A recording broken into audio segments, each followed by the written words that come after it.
Rhamy, Alejeal, welcome to the Human Capital Innovations Podcast. Glad to be here. Looking forward to it. Yeah, it is a pleasure to be with you today. You are, sorry, you just told me and I already forgot. Where are you joining us from? Memphis, Tennessee. Memphis. Okay. So you're joining us from Memphis. I am south of Salt Lake City in Utah. And today we're going to be talking about why HR matters beyond just covering your butt. And, as we were preparing for this episode, that was something that you threw out there. I thought that was a really fun way to put it. And of course, legal compliance, labor and employment law compliance, that's all very important. But are we only setting up our people processes in a way to stay compliant and cover our butts in case of lawsuits, or are we actually doing it in a proactive way to actually attract and retain great people and to motivate and engage and to really leverage the potential of our people? And I think they're two fundamentally different philosophies, not mutually exclusive, but absolutely, in my experience, most organizations that tend to be more of a compliance-based culture, they tend to be based more in fear, and they don't tend to do some of those other strategic proactive things very well. So that's what we're going to be exploring together today. As we get started, I wanted to share Rhamy's bio with everybody. Rhamy and his wife, Elizabeth, are the owners of People Processes, a provider of integrated automated HR processes. Rhamy and his team work with hundreds of companies across the United States, helping them learn how to stop pushing paper and start prioritizing people. In addition, Rhamy serves on the Federal Reserve Industry Council on Healthcare, providing insights to employer costs and how they, there's a typo there, how they affect business in today's marketplace. He holds a bachelor's degree in financial economics and an MBA with a focus on economics. His book, People Processes, was a #1 Amazon bestseller in the HR category and one of Inc.com's top 10 leadership books in 2018. What a tremendous background, Rhamy. It's a pleasure to have you. Anything else you would like to share with my listeners by way of your background and personal context before we dive on in further? Well, I'm a bit of a nerd when it comes to economics. But what I do day to day is HR. And I love the intersection of those two, of data analysis and figuring out why people do what they do with limited resources and how that can apply to HR. Liz and I, Liz is my wife. We've worked together every day of our lives since we were 16 years old, and have managed to grow a pretty successful business together, working right next to one another. So I often get some really fun questions about working with your spouse every day too. I think that informed a lot of my HR policies. You're on mute. Okay. Labor economics is a really important area of HR. So I think that economics background is really important. And like we said, the legal compliance components, we're not dismissing that. That's important. Every organization needs to focus on regulations and compliance with various mandates. No question about that. An important part of business. Don't go to jail. Don't go to jail. But if that's like our top focus, I think we're missing the boat. And there's so much more that we can do. And if we're doing all the other strategic things that we're going to be talking about today, I think the compliance stuff will also take care of itself. And so we can certainly try to do both. So I think that's wonderful. Your economics background, fantastic to bring to the table as we talk about HR as a business partner and having a strategic seat at the table to talk about all the big business issues within an organization. So what I like to do with my clients is first get them to change their mindset around employees in a large way.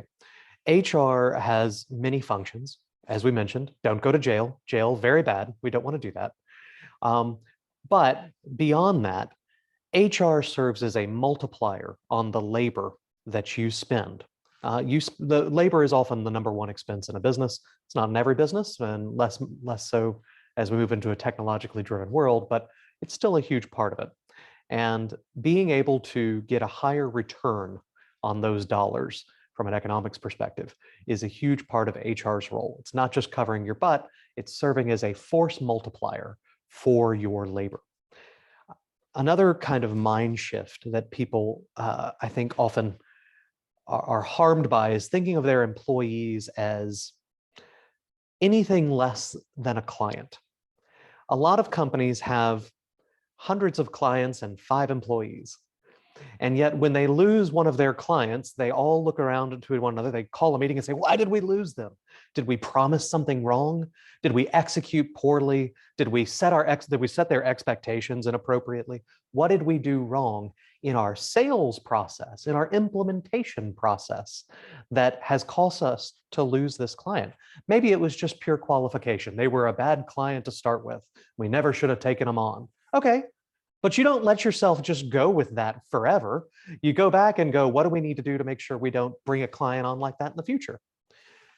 HR employees is the same way. It's a process-driven environment where when things go wrong, all I want business owners to do is take a minute and go, where in the process of marketing, we call that recruiting, qualification, that's interviewing, onboarding, which is very similar to client implementation, goal setting or setting expectations, where did we go wrong?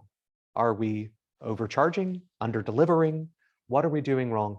And using that to inform their processes in the future. It doesn't have to be a black box of, well, that dude was just an idiot. That's why we had to fire him. Like, well, if he was an idiot, why'd you hire him? All right, you did something wrong.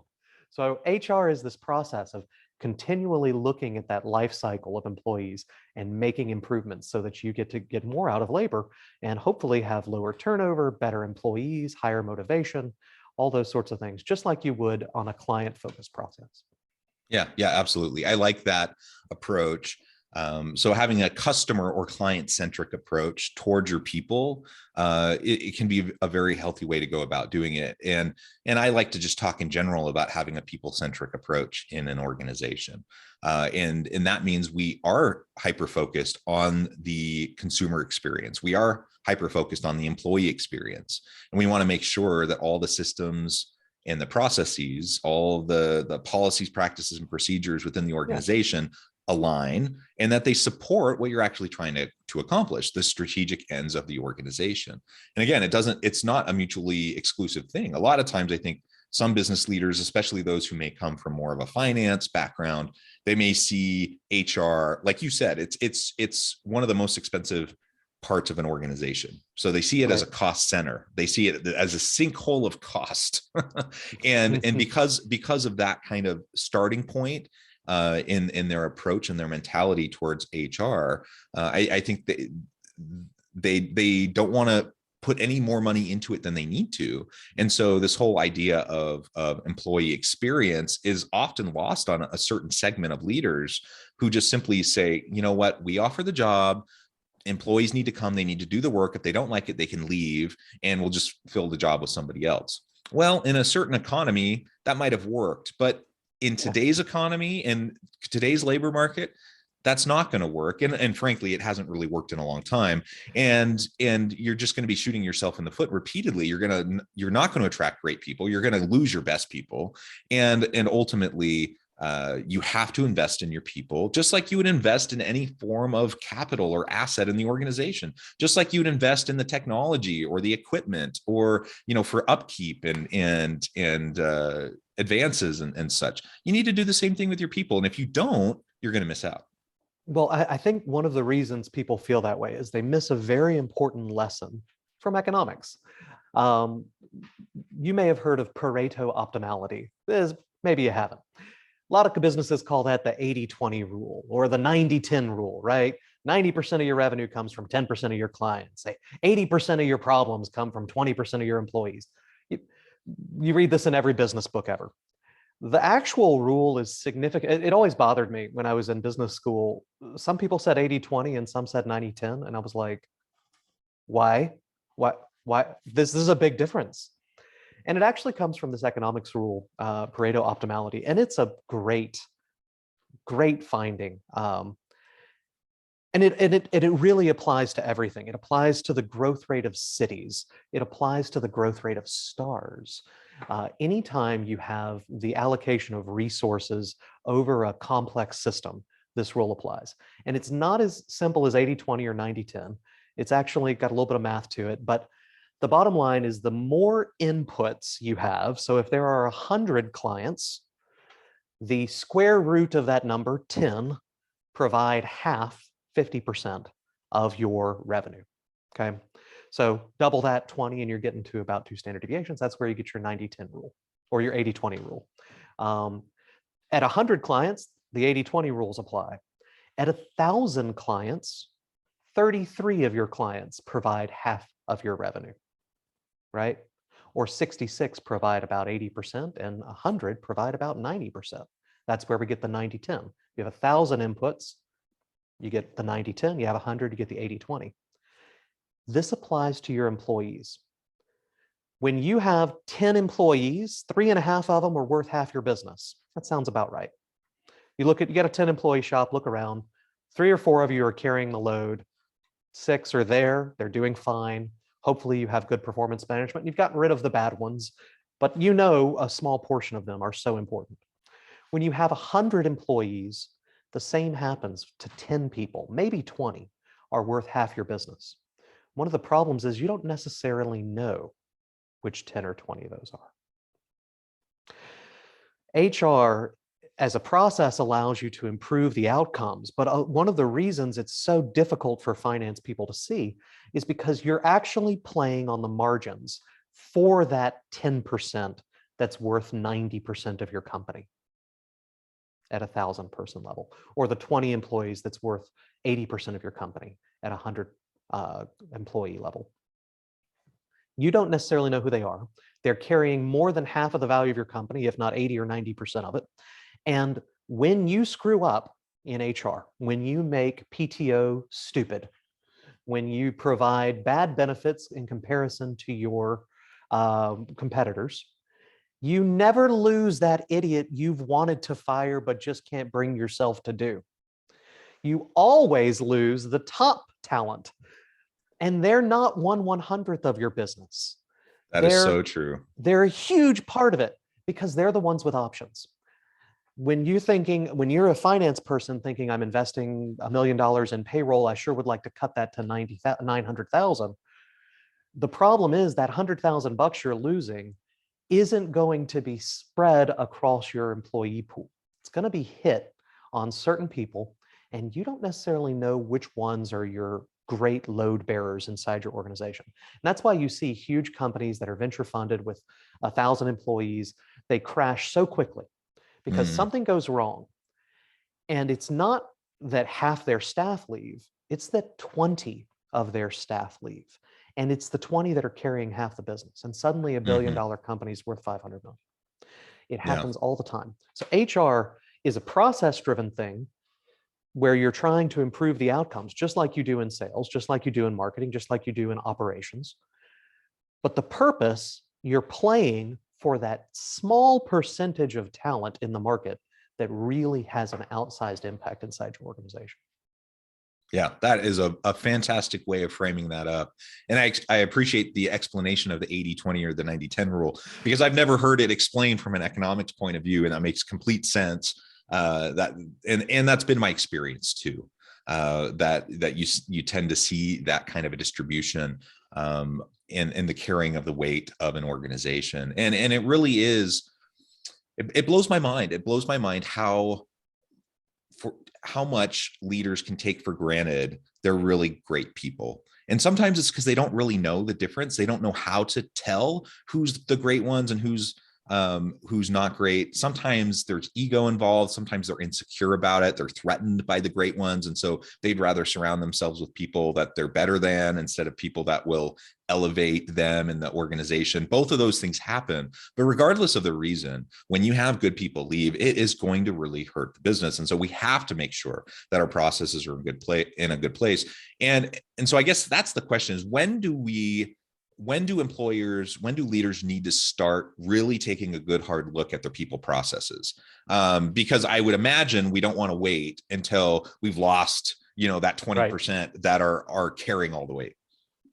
Absolutely. And I get that asked a lot. I look at businesses as three broad life cycles, and there's probably more later on, but among my clients that have between 20 and 1,000 employees, this is what I see. Step one in a business is don't suck at your job.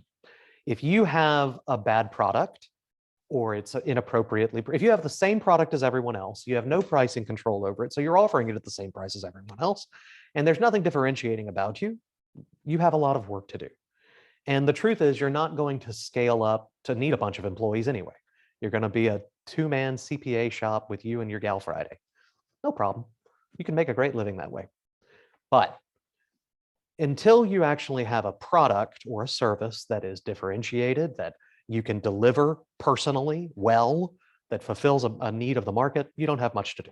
So step one, you got to not suck at your job. That's how I put that. There's probably a better way to put it, but most companies fail at that role. That's the 90% that never make it. They never figure out where in the market they're supposed to be and what they need to do. Once they get there, you get to the E-Myth Revisited kind of world. You get to standard operating procedures. You realize I've got a great pie. People want it. I can produce it for $3. I can sell it for 15. I make money. And suddenly you have to scale up. At that point, you have to create operating procedures. You have to have a recipe that can be followed every time. And that level of business is already a difficult enough place for many small businesses to get to. I think a lot of entrepreneurs have that in their head, though. They understand they have to create processes and systems to deliver their service or product. The thing is, as you get bigger, new things happen more and more often. Suppliers discontinue, regulations change, a new competitor enters the marketplace that you've never seen before. When it's just you and your local town, it's your local bakery, you may only really need to worry about operating procedures and being able to fill in your 7 staff, and you can live with it. But as you start to scale, new things will happen every day where operating procedures don't answer the question. It happened in my business. I wound up going, I had 7 employees, 8 employees. We were growing. Everything was great. We had a great product. They did exactly as the operating procedures listed. And every day there would be a new thing that comes up that would have to go to me or Liz. And at one point we got a great new client. We won a huge bid, 13,000 locations. The sales guy came in, I said, buying everybody lunch, high five. Liz and I went into the conference room and bawled our eyes out. We have no freaking clue what we're going to do. Because as you scale and grow, new things happen all the time, which means operating procedures can't answer the question, which means you need people besides just you, the business owner, who can make decisions that are correct. Not just make decisions, but do it right. And right varies in every organization. People processes is this overarching structure that allows you to take someone from an enthusiastic new hire who's happy to be here to someone you can trust to make the decision you would have made, but without asking you about it. And that process is one that I feel like when people start realizing that they can't deal with anything other than the bog standard ordinary in and out of their business, is when you've got to start thinking about developing a structure that creates people as opposed to creating a product. If you can invest your entrepreneurialism in, not I change tires. Step 2, I create processes for people to follow to change tires. Step 3, I create people who create the processes to change tires. You're going that one layer back, and that allows you to scale and grow. If you're ever out there as an entrepreneur making promises and you're thinking in the back of your head, my team is not going to be able to handle this. I'm freaking out, man. I've got the opportunity in front of me, but I'm scared the team behind me isn't going to make it. That's where you've got to stop, turn around and think inward, think inside your business to build that up. And it may be an operational issue, but more than likely, once you hit even a minimal level of scale, it's a people issue, not an operations issue. Yeah. And what does it look like then when you start to see a high functioning, high performing HR team, HR department within your scaling organization? Good question. The primary difference between a well-functioning HR department and what I would consider what a lot of small businesses have is one invests their time, effort, energy, and budget in improving the processes that interact with the employees, whereas the other spends their time doing it. If you say, oh, I've got an HR person, or I've got 3 HR people, and then you go look at what they do, and 95% of their time is spent filling out paper or chasing down employees to get the paper, or you put the hire date in the date of birth field. And I hired somebody. Now it's going to be 12 hours of me submitting it to each insurance carrier and the payroll company and the retirement company and the security company and getting them a laptop. You don't have an HR department. You got an administrative department. There's nothing wrong with it. You need day-to-day processes. Probably a better way to do it. There's computers now, but whatever, you can spend it on labor. I don't mind that, but you are not doing HR until you have someone coming to you and saying, I want to change how we advertise for new talent. I want to change our interview structure. I want to change how we onboard new talent. I want to change how we reward talent, benefits and compensation. I want to change how we monitor the performance of our talent. And hopefully, eventually, I want to change how we fire or offboard people. All of those are key functions in HR, and someone thinking about improving those is the only way that you're going to actually get a well-functioning and return on investment. It's not just a financial sink of paperwork and molasses of day-to-day monkey work. You got to, so if you look around your business right now and you realize no one is thinking about improving the HR, you know you don't have an HR department. Yeah, and everything you're just describing there, that's kind of the old school transactional HR approach, Yep. right? The old personnel department, or even the HR department of 20 years ago. And what we need is transformational HR. We need HR full of change agents that can support leaders throughout the organization, especially with the hard, really challenging people related issues that come up in organizations. And that's really what we need in a high functioning HR team.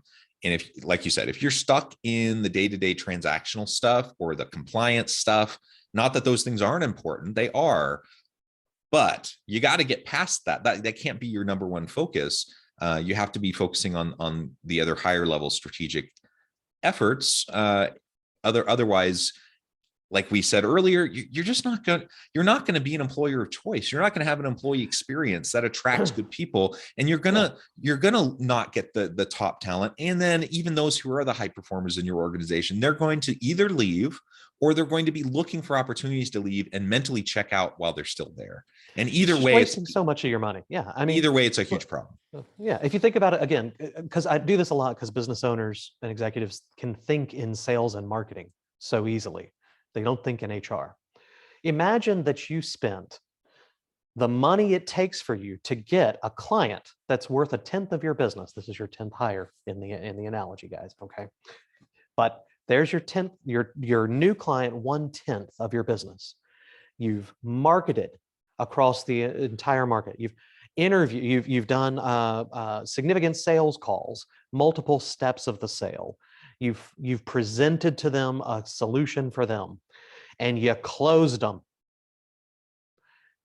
And then you mailed them 45 black and white pages that are kind of off kilter on the photocopy. And I'm like, cool, here's your product. Contact me if you have any problems. Oh, you have questions? Ask. You can just call in and talk to Steve if you have any questions anytime. You would never treat a client that way. Or if you did, you would spend so much money getting new clients all the time because you'd be turning over them all the time. They'd be coming in and going, wait, what did I sign up for? Hang on. You have much more immediate feedback because the client's going to call you up and go, what the hell is this? Bottom line, treat your employees like you would a client that's actually matters to you. It's going to save you a lot of time. Yeah, absolutely. Absolutely. And I don't think we can hit that point home enough, because it really seems like a no-brainer to us, but it gets lost so often within organizations, in those board meetings and in those conference rooms. And, you know, when times are tough, one of the first things that always gets cut or scaled back is the HR, the training, the talent development, all of those components. And on the one hand, I kind of get where they're coming from, but on the other hand, it's just super short-sighted. You might be able to save money in the short term. It's going to cost you in the long term. And so let's try to take a long-term approach. Well, Rhamy, it has just been a pleasure. I note the time, and I'm going to have to let you go here in just a minute. But before we wrap up for today, I just wanted to give you a chance to share with listeners how they can connect with you, find out more about your work, your team, and then give us a final word on the topic for today. Sure. Well, check us out at peopleprocesses.com. There you can sign up for our academy if you're a small business and maybe want to train someone on your staff to give them a good overview of what they need to be working on. Or contact us directly if you'd like People Processes to help your HR directly. We actually serve as HR departments for smaller businesses and support staff for larger ones. Check us out at peopleprocesses.com. You can also find my book, People Processes, on amazon.com. Grab a copy, write to me. My email address is in the book, and every email that comes in, I respond to. So check that out. Wonderful. Thank you so much, Rhamy. It has just been a pleasure. I encourage listeners to reach out, to get connected, find out more about what Rhamy and his team can do for you and how you can really up your game with your people processes. And as always, I hope everyone can stay healthy and safe, that you can find meaning and purpose at work each and every day. And I hope you all have a great week.